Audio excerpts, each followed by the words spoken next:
অনেক কলা গাছের এনে ছিল ওই যে তোর ওই গোল গোল ওগুলো খালি টক লাগে, ওগুলোর নাম হলো ইয়ে শালুক। না না এই গাছে ধর লটকা না, না এর নাম হলো ডুমুর। এই ফল এখন দেশে দেখি না, করমজা, ভাঙির মতো দেখা যায়। ও কাঁঠাল কাঁঠাল। আরে কাঁঠাল না, বুঝছি, ডাওয়া ফল, ডাওয়া ডেওয়া ডেওয়া। তো আছে আরে খেলা দাদা পাকলে লাল কালার হয় না? না, ডোবে তো আলাদা আছে, অর্ডার লাল কালার হয়। আজ ওরা পরে বলতেছে আমি, তাই ওই যখন নোরা ঘষে বাড়ি যায়, ওই যে নোরা ঘষে বাড়ি যে ঘরটা দেয় না, তার চেয়ে আরো 2 ঘর এখন আছে না ঘর, না চলে গেছে না? চলে গেছে। তার দিনেশ দাবার খেয়ে চলে গেছে। মরার পরে দিনেশ দেশ বাঁচছে। রাজা রাজা বাড়ি ছিল কোনটা? রাজা শিবপুরে ছিল না? রাজারাম। রাজা মারা গেছে। তা এখন আমরা যখন যাইতাম, এখান হলো রাস্তা ছিল না, এখান ছিল এত পায়ে হাঁটার রাস্তা, 2 পাশ দিয়ে জঙ্গল। এই মানুষ একা যাইতো না, এখানে ভয় পাইতো, 2 পাশে গভীর জঙ্গল তো। আর ওই যে ওখান তো বাড়িঘর, এখান তো জঙ্গল, তবে ওই বাড়ির উপর দিয়ে যেতাম। এখানে যে জালাল যে সমুদ্রের বাড়ি করছে, এই বাড়ির উপর দিয়ে যেতাম, এখান দিয়ে বাম দিয়ে যেতাম না, রাস্তার ভিতর দিয়ে যেতাম। তা ওই স্কুল থেকে বাইরেতাম, ওই ইয়ে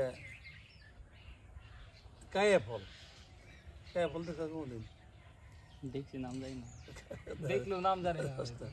এই এত গাছের গোল, এই বাঙ্গির মতো রেখা রাখা, তার ভিতরে কোষ, ওই চামড়াটা ফেলে দিলে কোষ, খুব ভালো লাগে, একটু একটু টক টক, খুব চমৎকার লাগে। তো কায়া ফল দেখা এখন পাওয়া যায় না দেশে।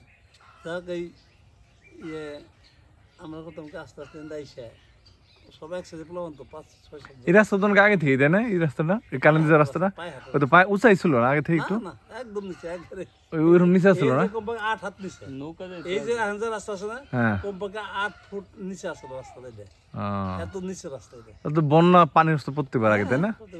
নৌকা চলে একটু পানি না, নৌকা চলতো ওখান দিয়ে, আর মেন রাস্তা চলতো ওই যে আমরা নৌকা যাইতাম ওই যখন 5 মাস 6 মাসে নৌকা আগে তো পানি থাকতো, প্রত্যেক বছর বন্যা হইতো। 5 মাস আমরা স্কুলে যাচ্তাম নৌকা নিয়ে, 5 মাস। তাই না? আগে প্রত্যেক বছরই বন্যা হইতো। প্রত্যেক বছর বন্যা হইতো।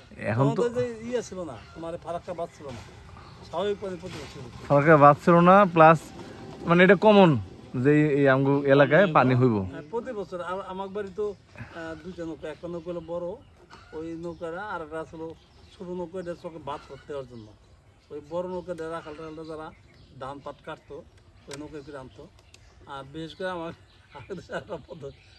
পায়খানা ছিল না, ধান ই করতো কি, মানে ধান কম আউশ ধান কাটতো, পানি আউশ এই গিরা পানির মধ্যে, পেট পানির পুরা পানির মধ্যে না? আগে তো মনে হয় 3-4 মণ ধান হইতাম না?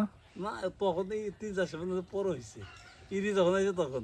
হ্যাঁ। আগে তো আওয়াজ দাম হয়তো পাখি তো হইতো 4 মণ 5 মণ 6 মণ করে, ইয়ের মধ্যে 5 মণের উপর পাখি দিত না।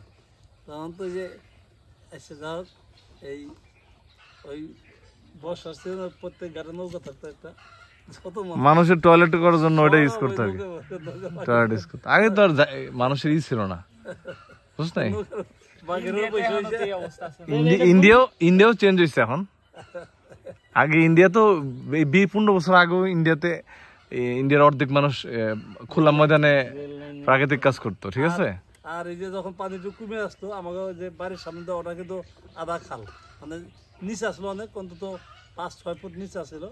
এই আজকালকে দিনে আমরা গোসল করতে হালুটে পানি তো, এই এনতে নৌকা অনেক বড় বড় নৌকা যেত, এনতে অনেক বড় খাল পাশ আসলো।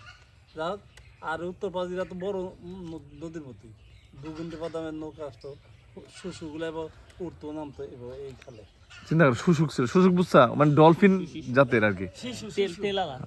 হ্যাঁ, তেল খুব স্লিপারি ছিল। হ্যাঁ, দেখছস?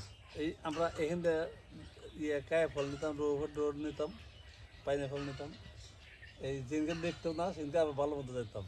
যেদিনকে এটা তো দেখতাম না, বুঝতে পারতো, যদি দেখতো এই বকা শুরু করতো, আরে বকা রে বকা বইকে, তারপরে আর তো কইতো না, আমারে ধরতো, ওই তুই ফজার সওয়াল, তুই কফে যাবেন বাইক না, তোর আমি বুঝাইতেছি। আর কেউ কিছু কইতো না, এই আমার আমি যে দূরতা থাকতাম, এই যে নড়াশড়া এই কথা কইতো, এই তুই কফে যাবেন বাইক না, তুই ইয়ে সরকার সাল আমার তো হজ করে নাই, তা আমি বলে দিয়েছি চেয়ারম্যানও সবাই মাত্র হয়েছে সবাই মাত্র, আর চেয়ারম্যান হয় নাই। যাই হোক এইভাবে এখানকার ফলগুলো খাইছি। আবার ওই যে আমরা বাজার থেকে কালাচার দোকান থেকে এত হানকার লবণ খাওয়া যেত এই না, এখানতে আম টাম কাঁচা আম পাইরে তারপরে আম ফাটাইয়া আম ফাটাই পরে তারপরে লবণ আগে এই জন তো বাড়ি এত ছিল না, তাই না? এই যে এগুলো বাড়ি এলা, এই যে ব্রিটিশ আমল আর পাকিস্তান আমল তো এখানে বাড়ি এলা, বাড়ি ছিল না, এই যে সমস্ত জায়গা সবই বাড়ি, এই যে গাছ দেখা যায় ওগুলো বাড়ি, এই যে সমস্ত এই তো ম্যাক্সিমাম এই জোনটা তো আগে আমাদের হিন্দু সম্প্রদায়ের লোকজনের ছিল, তাই না? সবই কিন্তু একসাথে একসাথে। ইন্ডিয়াতে কত পার্সেন্ট লোক গেছে মোটামুটি? এই দেশ থেকে হ্যাঁ, আমার 60% 20% না আরো বেশি? 60% বেশি আছে। আমার 60% আমার জীবনে আমি দেখছি যে সাউরাইল দেয় হিন্দে এত গিরগিরে হিন্দু ছিল, এই যে ওই যে পাড়াটা হ্যাঁ। পাড়া রাস্তা উপরে পার, মানে একবারের উপরে একবারে এত এই নগর দেয় কোনটা এক এক গড় যাচ্ছে, এই গড়টা যে দুইজনের এটা বোঝা যেত না, মানে প্রচুর মানুষ ছিল আর কি, না? অসম্ভব গুণবসতি। তারপরে ওখানে যাই যেয়ে তারপরে যাইতাম ওই যে ইয়ের আমাদের মিস্ত্রি বাসে, ওই মিস্ত্রি বাড়িতে রফি চেয়ারম্যানের ভাই আফসাররা বাড়ি করছেন, রমেশ বাবু ওইটা আছে জমিদার, এই রমেশ বাবুর এখান দেয় হরিপদ ঠাকুরের বাড়িটা এখান থেকে অসম্ভব গুণবসতি ছিল। তো অনেক লোক চলে গেছে ভারতে।